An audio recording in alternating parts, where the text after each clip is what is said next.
Going to the next shot is a shot from underneath.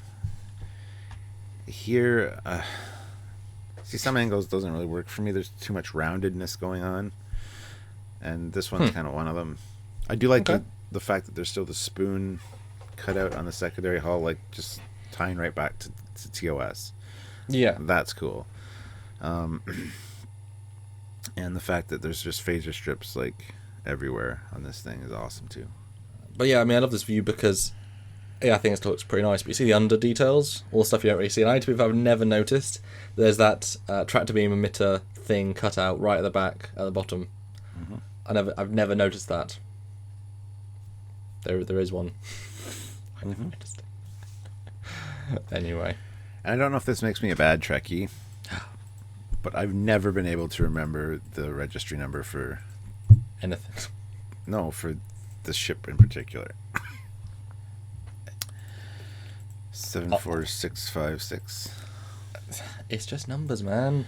I know the Enterprise, but that's because it's a very, very old number that everyone knows because it's a very old number. Ingrained in your forehead. Yes. Yeah. But yeah, this one I can never remember. I watch an episode and I'm going to remember that. I keep repeating it to myself during the episode. Do you remember the Defiance? No.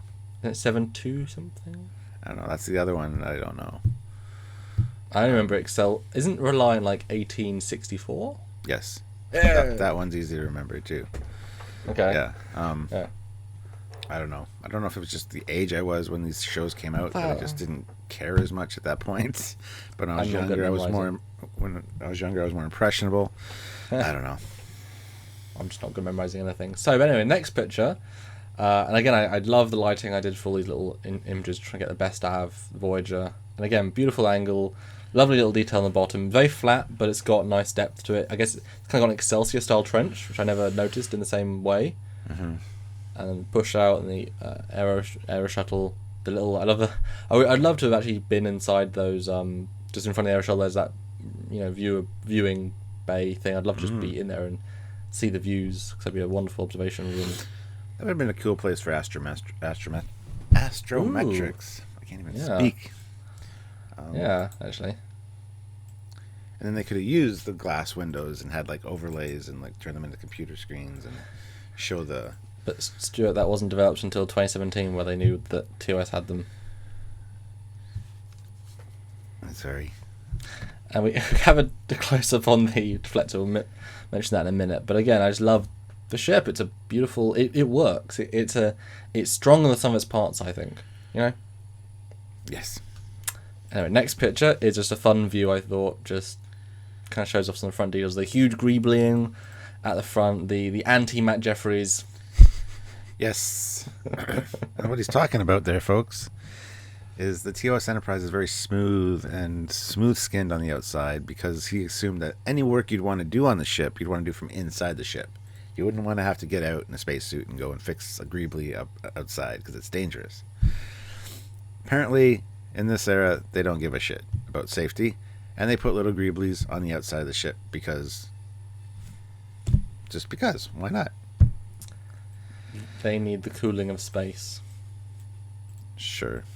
They're solar paneled. There's solar panels in there. There you go.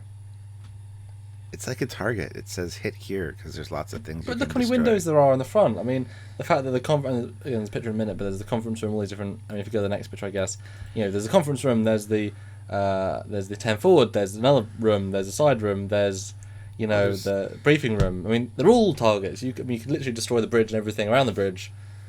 It's even more a target because it's all so exposed. Yeah, I guess. Her ready room and the conference room or the briefing room are very much like. Although I really like that design. I think that looks very cool.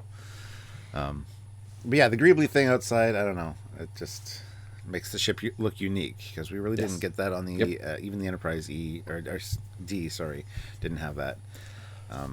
Well, it gives you the science idea. It's like certain technology, specialist technology, has to be on the outside. Like you could put just a plate over that, but it'd be boring. But nope, it just is a zone. Maybe there's supposed to be a plate there, but they left too early to go to the Badlands, and they're like, we don't need that plate. That's fine. I mean, to be fair, perfectly plausible. Yeah.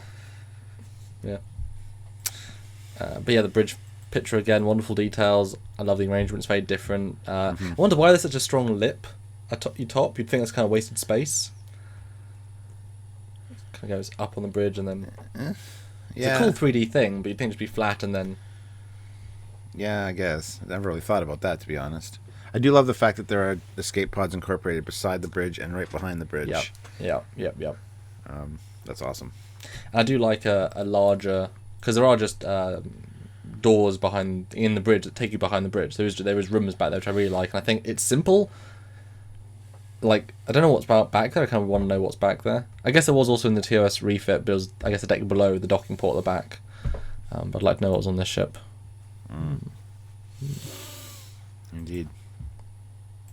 Speaking of the bridge, he sees the notes. The bridge. What did you think of when you saw the bridge for the first time? This next new hero ship. Well, this was definitely something new. To see this kind of bridge. It's just so big and roomy.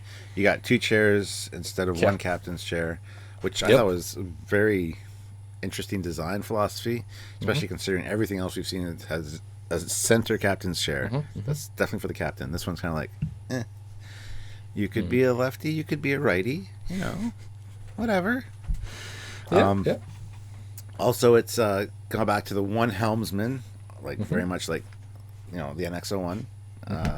Instead of having the 2 up front, as we see in TOS and TNG and everything else, you got one person in charge, and then the little side consoles for science and stuff. It's just a unique bridge layout. It's very roomy, very warm, and it's a bridge I'd kind of like personally if I was a captain. I think it's nice. Yeah, it's weird how warm it is given it's all silvers, Yeah. But yeah, it feels technological. I mean, silvers do that anyway. Them different tones, the different glossinesses. Like, this is the one that has that real sci-fi technological, and because it has so many hallmarks of Star Trek, like the visible L cars, like the arrangement that you recognize. This could easily be generic sci-fi, but it's got all those different small Star Trek isms which all come together to make no, this is a Star Trek design, very much advanced, very much new, and it's certainly one of the best bridge designs, I think, in terms of what I would say. I guess what Starfleet would design, if that makes sense. Yeah, and I do like the fact that there's a huge MSD of the ship right behind them. It's a nice visual tie-in to what ship we're looking at. I've always loved MSDs and computer displays and stuff. You guys know that. Yeah. And Sulu had that behind him as well on the Excelsior, and I love that. I think it's great to see your ship back there. Well, isn't it also meant to change as damage reports come in? Isn't it meant to show red areas and damage? Yep. They just couldn't realise it because they didn't have the technology at the time to really make it that interactive. But I love that as a concept. So you can just look back and say, "Oh no, we're all red. Crap." Well, the other problem with that we've talked about before is when you got somebody on the view screen, an enemy, they can see what's behind you. Even if it's fuzzed out, they can use FBI TV technology. Yeah. And look, that's damaged. There's shield frequency modulation. Look at it; it's on the bottom right there. That never happens, Stuart. But anyway, if I was a view screen, I would have it's like a the Microsoft Kinect when it was a thing. It can track and do interactive things. So I would imagine that a really good view screen would interactively pick the person that's speaking and then make them 0.7 aperture depth of field. Everything is just so blurry that there's not even. It's just color. You can't see anything because there's nothing to see. That'd be my guess. So it's just shows like CSI can unfuzz that stuff. Well, yeah, but if there's no information there to begin with, and also since your ship is sending the information, you can't pull information if there's no information. Like if I take a picture of the night sky, well, that's a bad example. But say just a building at night, my camera doesn't suddenly know everything that's there. There's a certain limitation where, even though I know there's data there and I can see data there, if my sensor that's receiving the information doesn't see beyond a certain black level, it can't bring more information out of black. So if they pull it out of focus so much, if there's no information to pull from that, then you can't do anything. But super duper fancy advanced computers in the future can. Well, I'm just messing with you, kid. No, I do like the MSD there. I think it's cool, and the fact that the stations are kind of set back and behind. it's almost you can tell it's set up for scientific research. It's not set up for combat, really.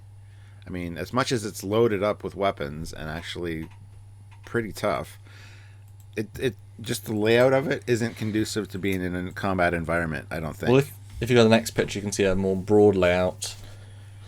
Yeah, it's kind of a weird one. I mean, yeah, it's kind of just there that everyone sort of just chills on it, you know? People sit, they give commands, things happen, they look around, they talk to the two science people.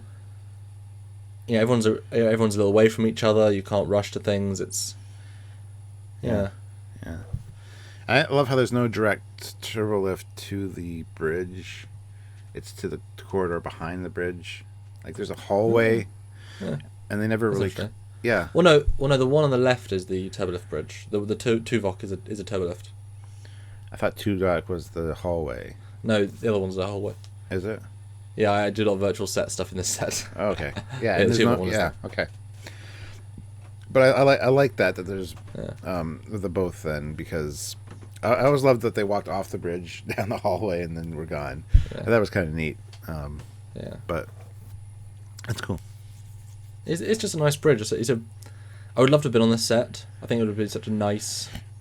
Yes. Like, to see it in other dimensions, you know? Yeah.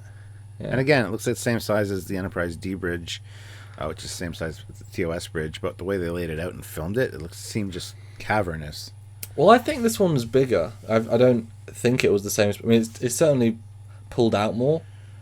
I mean, you can get more... Because the Enterprise D bridge sort of stopped at the corners. Like, you could walk around, but if you imagine the middle bit is the same as the D, like, you've got consoles and walkways. So I think this bit is just longer than those bridges. I think it might be wider. Yeah, I mean, I'm wider, yeah. Squished, yeah, a little bit. But I think overall the size were roughly the same as far as square footage went. Yeah. Just laid out differently. Yeah. Always love that bridge. But I could be wrong. But the next picture is a fun little feature this ship had. Cool. It can land. And they're changing warp coils. Yes.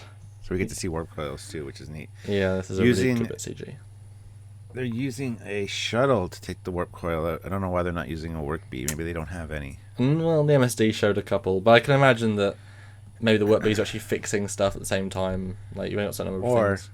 Or since they're in an atmosphere, maybe the work bees don't have the strength to pull out a warp core. In space, they would. Warp coil, yeah. Coil. Sorry, did I say core? I meant Kang, the warp Kang. But no, that makes sense that there's more power to the shuttle. This is a neat shot because you see it landed. You see, a shuttle on the deck in front of the door for the shuttle bay. Mm-hmm. I always thought this had a remarkably small shuttle bay door. It wasn't a wraparound one. It wasn't one we've been used to seeing over the years. That have a lot of potential for getting a ship in there. You got to be a pretty good pilot to get something into the size of a garage door, basically. Well, if you cut to the next picture, you get to see a nice close up. Yeah, it is. You're right. It's a garage door when there's so much space around it and it's lip. But if you look on the right hand side, it's actually a door, a person door. So that's the size of a person. So it is, I guess, designed for that. Whereas the TOS Connie one, you'd have to walk into the bay and whatever. So I'm assuming on that side it's got like a depressurization chamber and for spacesuit access and such. It's more, I guess, functional. And maybe the left hand side parts are tools and tech that are there. But yeah, it's certainly a small bay. We know it can either just about, if you stretch out a smidge, if they rebuild it smidge, you can fit the Delta Flyer out there, and you can fit a shuttle bay in there. But yeah, or a shuttle in there. But it's but I like the lip, how it comes down, and it gives it kind of 3D feel. It would have been too same if it had the same shell feel. But see, given it the same shell feel, like leaving it just as it is, actually. Yeah. Take out that middle part, though, and put the clamshell thing in, I think would have extended the bay by a good 10, 15 feet. Yeah. A little bit more internal room, and it would have had the same aesthetic. It kind of would have made a smoother looking shape to the back there. It would have curved it down and kind of held the whole organic nature and shape of the ship. That just seems like an odd choice to have that cut out and something different. I don't know. It's just, we need to speak to Rick about that. Why? The minutiae of the Voyager. I think it's trying to link to the Enterprise D, because obviously they have just doors. I mean, the problem is the clamshell. I don't know if you've ever like. It's a tricky thing in CG to open because it doesn't move. Like it runs on tracks, but it's not going like. It's a weird thing to move with. Yeah, I can imagine. So, whereas just that, although, if the thing goes up, it has to obviously fold because there's not enough space for it to go up or down. Yeah. Or it could roll too. Oh yeah, like a garage door. Yeah. Yeah. But I love the aesthetic. I'm guessing that the way it's done. I mean, wouldn't it be kind of cool if that rim is actually a shield barrier so that people can actually walk out of the bay? That's what I always assumed when I was younger, that was like the force field bubble. Yeah. But I don't think that's the case, because I think in one shot we actually see it go through the force field, and it's just the door from the inside of the ship. Well, maybe it's like a secondary thing, because maybe like if they can't land certain ships in the bay, then you just dock them on the back, and you keep, you put the door of that other ship inside the bay, inside the field, sorry, and then you can walk in. Oh yeah, it's for the pilots when they crash. Yeah. They clip the side of the bay when they come in, and you scuff some paint. So you just put out the force field bubble and be like, go out there and paint it. Come on. It's like when your kid damages something, you're like, go do it, go fix it. Yeah. I think we've cracked it, Stuart. It's a punishment thing. Punishment dome. Next picture is a little close up of the Aero Shuttle. Those things in front of it, whatever they are, and the deflector, which I love the deflector. I love the torpedoes. I love the deflector. I think it's just wonderful. The clearly physical dish and yet technological. Perfect. I would agree with everything you said, because I love the shape of this deflector. And I love the fact that the 2 photon torpedo tubes are there. Although it would be cool to have a third one right in the middle at the bottom. I think that would look neat. Or like a refit of the Quantum. Yes. Yeah. As for the Aero Shuttle, sadly a missed opportunity, but cool shaped cover. And I wonder, very cool, and I wonder how many times, seriously, in the show do we even see that? Because it was so low resolution, like how many times could you even pick out that it was a detail, Like it's one of those almost Easter egg details because you just didn't get to appreciate it. Yeah, and most people, I remember myself, the first couple times I saw it, I didn't think anything of it. Mm-hmm. But then once you hear the tale of the Aero Shuttle, the legend, and you see the footage or you see the shape of it, every time you see that after, you're like, oh man, that's such a missed opportunity. Look at that thing. That would have been so cool. You can't unsee it. You can't. It's a sad truth of life. Yeah. Anyway. Next picture is a close-up of the front of the hull with one of their airlocks. And this is just wanted to highlight, this is Rob Bonshoon's one of those big added things to the Trek Core model, was to actually make the docking port an actual docking port by adding what it should have had, which was the lights in the bay and all those cool things. That's what would have been on the model in all 3-4 docking bays if they'd had the CG budget / resolution. Cool. So that was a big addition to that part of the hull. Yeah, the little details make a big difference when you get down to the nitty gritty, and this is really cool. What happened to the last 6? I'm just wondering. Don't ask me. It's not my model. Okay. Ask the team. But again, you're never meant to get that close. And whenever they do and that yet, close, here we are. you build separate models. Well, they always build separate models for up close. And there's great examples where they zoom into Janeway's office. That's a separate model. The 8472 and the other docking rings, like it's a separate model they built. Warp core ejection, same thing. So it's one of those things that, but again, it really holds up considering. And and we'll end on the last picture, which is again great, 3/4. One little fun thing I don't know if everyone knows. Part of why this model looks so good, is that it was 3D scanned off the original miniature, because there was 2 companies. The original company did, I think it was Amblin Entertainment and then Foundation Imaging. They scanned it and then used the 3D geometry off the real miniature. And then they actually took the real miniature, the real 6 foot, which they used for the first 3 seasons, and occasionally after that, and they took almost orthographic views. They went as far up as they could, far side, and took pictures of the model, then photoshopped it, early photoshopped it into flat, and they used the actual colour of the miniature as the textures. Which is why it looks so real, because it's the real feel, real texturing, literally, of the CG model as the digital model. Which I thought was a really nice kind of... That's cool. Same thing to the Generations D. They just took photos and used that because it has a sort of a vibe. The imperfections of it being a real picture, you can't sort of fake, which I really like. And they did miscolor it in the early seasons. It's a great thing on the Easter egg, you can see all the early CG. You can tell if it's a CG model in the first 3 seasons because it's a slightly purpley pink. And in fact, our good friend Rob Wonshoon, who did this version of Voyager, he noted that and was like, yeah, it shouldn't be that colour, I'm just going to Photoshop it and hue it back to blue. Did it without telling anybody, and everyone just kept using those models, and boom, he fixed it. So, didn't ask for approval, but boy did he help season 4, because it looks better as blue than purpley pink. Very cool. Yeah. Love hearing those behind the scenes stories.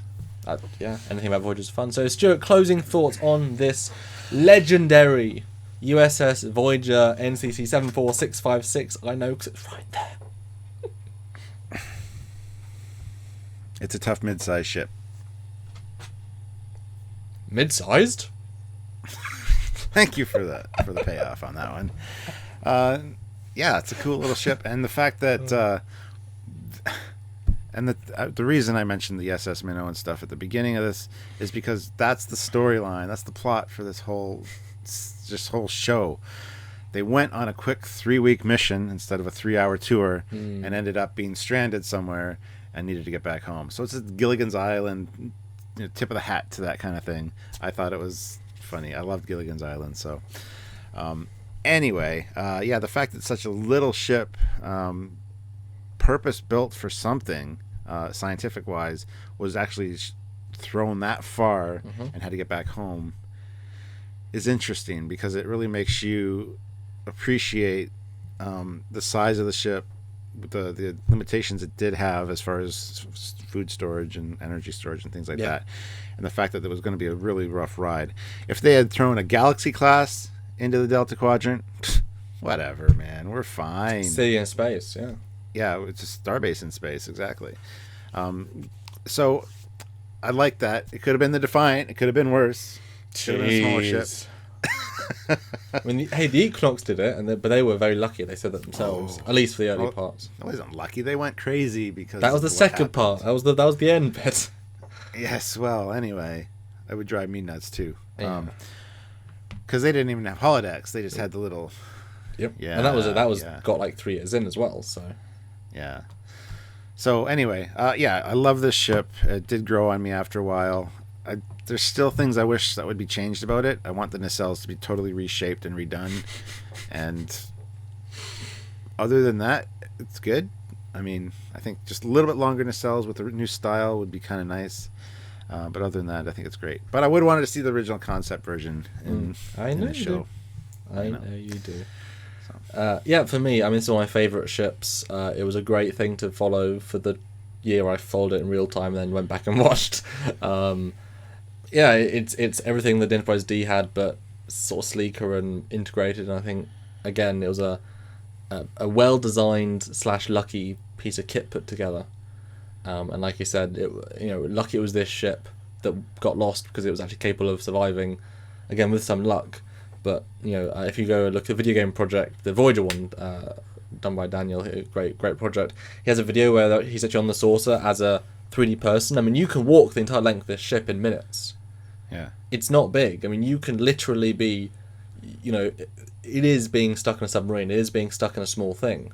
You could walk every corridor in the entire ship and every deck in an hour. It's not big. The Galaxy, you could get lost, but you could wander. It all looks the same, so you would get bored. But you know what I mean. But yeah, amazing they managed to. I mean, it's just the story, but amazing they managed to do it, and I love it, and it's so nice to light, and you get some such pretty renders from it. And I hope you guys have enjoyed this mission briefing with new renders and new look at the ship. We're so excited to do the full episode, talk to Rick again, learn even more designs, asking even more annoying questions based on little teeny details, and learn all the facts ourselves, because it's certainly one of my favourite Trek ships. I like the story of Voyager. So, yeah. And speaking of Rick, we have him doing a little bonus project for us, but that's it's a little tease for what's going to be coming up. Anyway, so I think that's it for this ship. Hopefully you guys like the ship and the video. Yes. If you did, click like, click subscribe so you don't miss anything. If you're not already subscribed, shame on you, really. Just click subscribe. You're not going to be disappointed. Where else can you find great people like us and great renders like this? That's right. The renders are awesome. And the Stuart's jokes are always worth hearing. For better or for worse. That's funny. That's a good joke. Unlike your jokes. Anyway, the description below has all of our links to social media and various other things. Check those out as well. And if you want to help the show, you can definitely share it around with anybody you think that would appreciate it, and spread the Trekyards word. Tell your friends about, hey, you got to check out Trekyards. Or if you like Star Trek, you'll love this show. Absolutely. And we'd really appreciate that. So. Or do a direct donation, because it takes time and money to make these things, and we need to support ourselves and keep the rent paid and keep other things going. So a couple of great ways. Either a direct donation at trekyards.com, find that big donate button, give a little bit, go straight to our PayPal, and it's how we pay for kit and such. Or a regular donation at Patreon, which is a monthly scheme that a lot of YouTubers use to help support themselves, because YouTube is kind of a weird, fluctuates all the time with how much money we get just for putting content out there. So if you can support us on Patreon, we have a backbone of strong support, which means we know we can do great stuff like this bonus mini-series of these famous ships just for the end of the year. So we hope you really enjoyed these. Merry Christmas when that comes around. If you don't celebrate Christmas, happy 25th of the Decembers. And if you're in Australia, enjoy the barbecue because it's warm, which is weird because it's always cold. And you get snow. We meant to get snow this year, Stuart, in England. It'd be kind of nice. Good. It snowed last night, so we got snow here. Damn. Yeah. Anyway, see you guys later. Bye. Bye.